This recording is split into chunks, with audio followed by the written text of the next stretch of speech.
माँ की शान पढ़ना, सुनना, सुनाना बड़ी बात होती है, लेकिन माँ की शान और कदर उसे होता पता होती है जिसके पास माँ नहीं होती।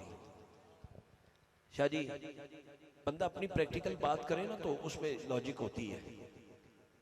मैं 90 उस वक़्त 93 में मेरी वालदा चली गई, मैं 7वीं 6ठी क्लास में पढ़ता था। उसके बाद 95 में मेरे वालिद गिरामी चले गए। जब लाहौर जाते थे ना उनके साथ, तो वो कहते थे कि पता नहीं साड़ी जिंदगी दे विच ये सड़कां डबल होणगियां कि नहीं। हुण रब ने उन्हां दे पुत्रां नूं गड्डियां भी मैनूं दित्तियां ने, हर चीज़ दित्ती है, सड़कां भी डबल हो गई, पर चलण वाले टुर गए। जदों भी मैं अल्लाह ने किसी चीज़ की कमी नहीं आण दित्ती, यकीन करो ये उन्हां दीयां दुआवां दा सदका है। लेकिन अगर जिंदगी च कदी कमी महसूस हुई है तो माँ बाप की कमी महसूस हुई है। हुण हालात बदल गए ने। टीवी ते मैं अक्सर वेख्या है कि बेटा अपनी माँ नूं कैद करके मरी बीवी ना चला गया। मेरा भाई एक शेर पढ़ ले, माए नहीं मैं किनू आखा। फिर मैं एक गल करा, दुआ है कि अल्लाह पाक शरोज साहब की वालदा दे दर्जात बुलंद फरमाए। उन्हां तो इलावा दिगर जितने भी लोग महफिल चाहे ने,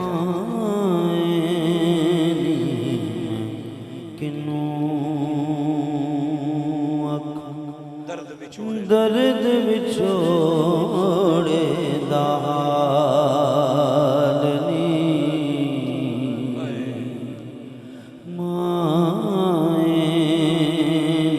मैं किनू। आपके लिए यही बात है। उसके बाद मेरा भाई शेर पढ़ लेगा, फिर हाजिरी पूरी।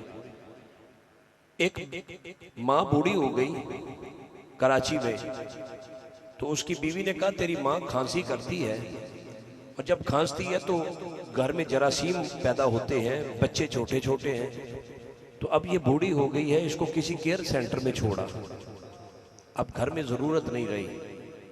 तो कितना बदनसीब था वो बेटा जो बीवी के कहने पर अपनी बीवी माँ को केयर सेंटर छोड़ आया। सारी ज़िंदगी 7-8 साल ज़िंदगी के वहाँ उसने गुजारे।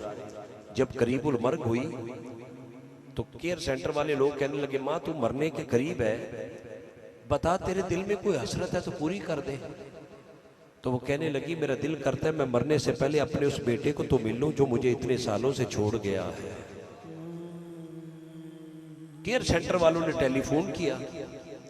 4-5 दिन के बाद जब उसके ख्याल जहन में आया तो फिर आ गया। आके कहने लगा, माँ जिस कमरे में वो लेटी हुई है, गर्मी का मौसम है, कमरे का पंखा काम नहीं रहा, तो आके इमोशनल होके कहने लगा, माँ तू इतनी गर्मी में इतने साल गुजार दिए, तू मुझे पहले टेलीफोन करती, मैं पंखा ठीक करवा देता। तो वो माँ ने जो जुमला कहा वो आप सब दिल पे लिख लीजिएगा। वो कहने लगी, बेटा मैंने तुझे इसीलिए तो बुलाया है कि जब मैं मर जाऊं ना तो कमरे का पंखा ठीक करवा देना, जब तेरे बच्चे इस कमरे में तुझे छोड़ के जाए कम से कम पंखा तो तुझे हवा देता रहे।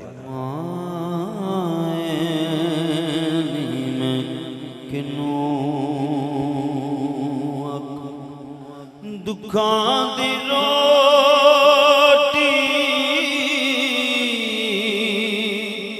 सोलां दा सागण, दुखां दी रोटी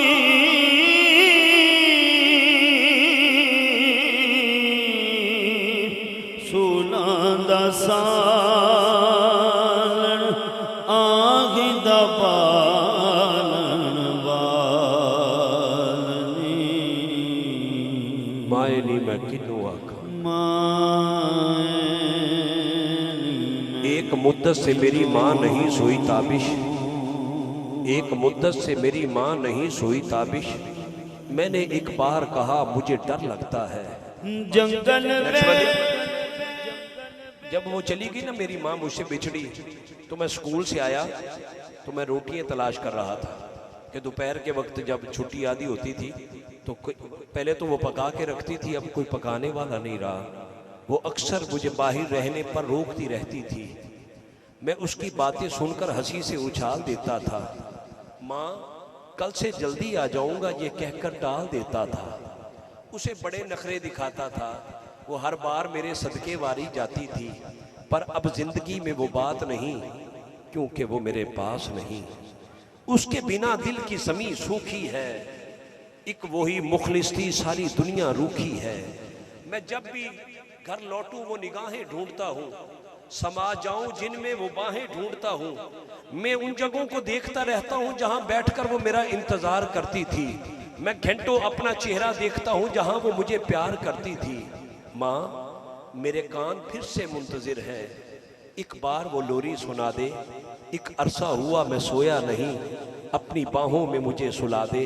काश किसी की दुआएं न मरती, काश किसी की माएँ न मरती, काश किसी की माएँ न मरती, काश किसी की माएँ न मरती।